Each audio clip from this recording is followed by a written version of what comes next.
Balaji wafers का annual revenue आज 6,000 करोड़ रुपए तक पहुंच चुका है। क्या आप सोच सकते हो दोस्तों कि कभी आपका भी इतना बड़ा बिजनेस हो सकता है? इमेजिन करना मुश्किल लगता है ना? क्योंकि ऐसा करने के लिए आपको पहले कुछ शुरुआत करनी पड़ेगी, और शुरुआत ना करने के यहाँ पर 10 कारण है आपके पास। जैसे कि पैसा नहीं है, हमें बिजनेस की समझ नहीं है, हमें काम करना नहीं आता, या हमें अपना पैशन नहीं पता। लेकिन ये वीडियो देखने के बाद शायद आपके पास कोई बहाना नहीं बचेगा। अगर इस वीडियो को आपने ध्यान से एंड तक देखा तो हो सकता है ये सही मायनों में आपकी जिंदगी बदल कर रख दे। क्योंकि असल जिंदगी में इस लेवल की इंस्पिरेशनल और मोटिवेशनल कहानियां बहुत कम होती हैं, लेकिन ये कहानी उन्हीं में से एक है। आइए टाइम में वापस पीछे चलते हैं 1970s के समय में।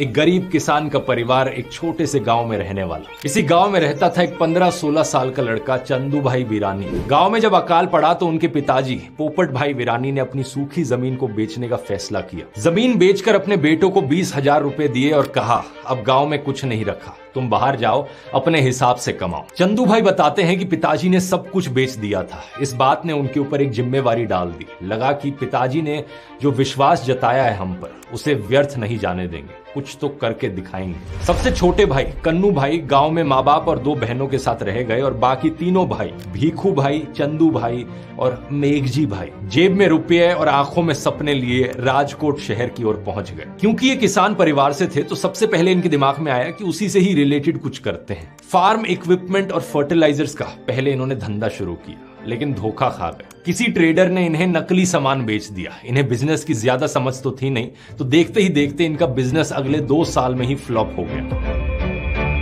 कहां इन्होंने सोचा था कि इसके बाद एक डेयरी रिटेल आउटलेट शुरू करेंगे, लेकिन घर का सारा रुपया डूबने के साथ इनका सपना भी डूब गया। पिताजी को अब ये क्या मुंह दिखाते।